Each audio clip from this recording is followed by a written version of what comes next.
everybody, and welcome to Full Phase Predator Calling, video blog number 11. One of the most commonly heard questions in our sport is, what sound should I be making? Or, what sequences should I do to lure in fox and coyote?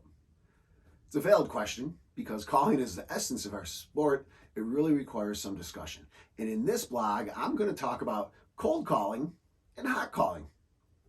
Now, cold calling can happen a couple different ways.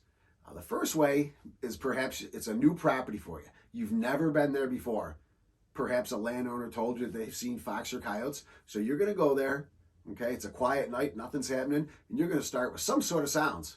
Well, for fox, I still stand by my magical sequence that we talked about in an earlier blog. And also, for coyotes, it really depends on the season.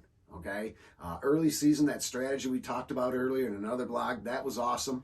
There's midwinter sequences, and then of course late season sequences that involve breeding and defending territory. Those we'll cover later, but those are all valid techniques when you're cold calling an area.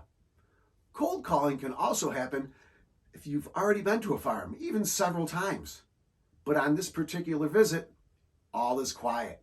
You don't hear anything, so you just want to make some sort of sounds, and it depends on what's still in season. Okay, if fox is still going on, you want to put out sounds that appeal to both fox and coyotes. Okay, some sort of prey distress. So that's one thing to consider. So that's basically cold calling. Hot calling, a little different. Now you get out of your car, maybe you hear the predators. Maybe you hear a fox barking. Maybe you hear the coyotes howling, and hopefully that's happening close to you. Okay, and it's sort of like turkey hunting at that point, just like when you hear gobble. Anticipation's high. You make your move, you make your play, you make your sounds, and hopefully something happens. But with hot calling, that's what we're talking about. It also could be, is you get out and scan with a light or your thermal scanner, you see the fox or coyote out in the field. What do you do then? Well, that's certainly hot. My advice in that is to play them where you can. Try not to advance too far. There's a huge caveat though. If you sit down immediately and you're seeing a fox or coyote out there and you can't get a good shot off because perhaps something's in the way, it's going to be detrimental. Try to get to a position, if you can, to set up and take a manageable shot on that fox or coyote in that hot calling situation. Now, hot calling when you just hear them, when I hear fox barking, I love that because that's one of my favorite things to do. Use fox vocalizations. In fact, we're going to look at a hunt here. I think it's the second or third one on this blog. It's just what happened. I got out of the car, I heard a fox in the distance using a territorial squall. So I used fox howl and the fox mating barks. Again, we looked at those sounds early in an earlier blog. And then I saw that fox come into my field. Now I finished them off with, I think it was baby cottontail to lure him in.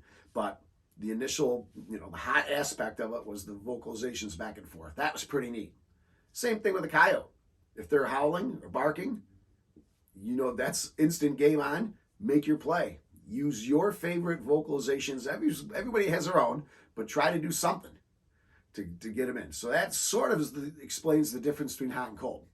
Now, if the environment is cold, you're going into a cold calling situation, can you make it hot?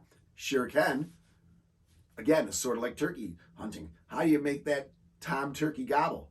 Make some sort of sounds, okay? Whether it's an owl hoot, for a turkey's case, or a coyote howl, or even some tree hen yelps to make him gobble. Same thing with a fox or coyote. You can elicit a response, a lone howl, a serenade, anything to see if those coyotes are around. And if they do respond, your cold calling has just turned hot.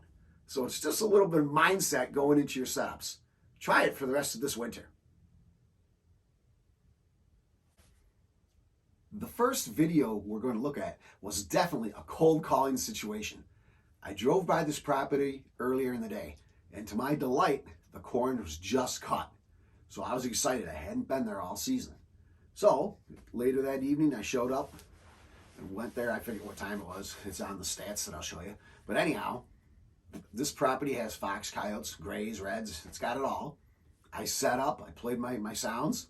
Get a nice field of vision.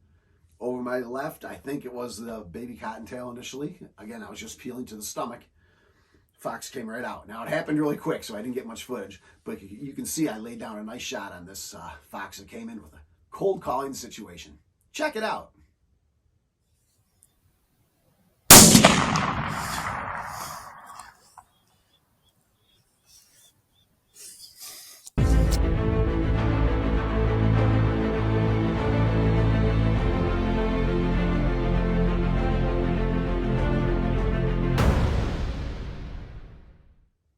Our second hunt once again features a cold calling situation. Features a nice red fox who came in initially to baby cottontail, but he didn't quite like something. I don't know if I was too far up on the hill and I was skyline, but he held up out there. So I switched to, I think it was field mouse distress, and he came and he was well committed.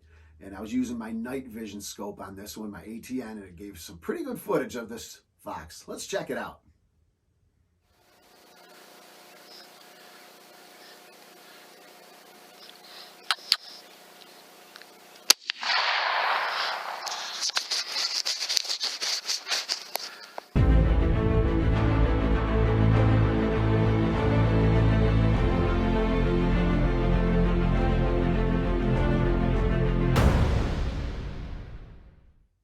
Our third video clip involves a hot calling situation. Actually, I alluded to it a moment ago. But anyhow, got out of my car. I heard the fox barking in the distance. I was scanning the field. It's a rather large field. He wasn't in there. There was nothing in the field. So he was doing his barking. I did the fox howls, okay? Did a couple of mating barks, looked over to my left, and there he was. Actually, right in line with a building in the distance. Well, he was coming pretty good. At this point, I didn't have the IR turned on to my scope. Once again, I was using my ATN night vision.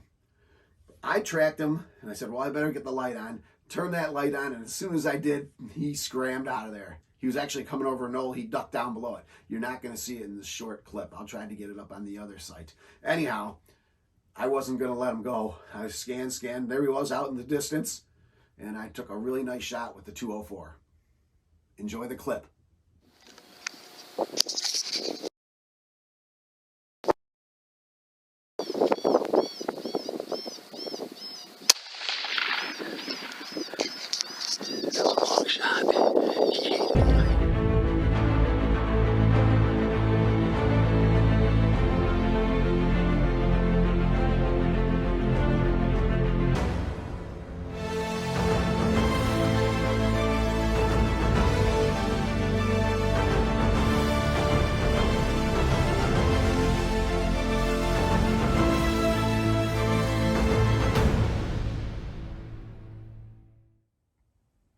Our final video clip for this blog really brings things full circle.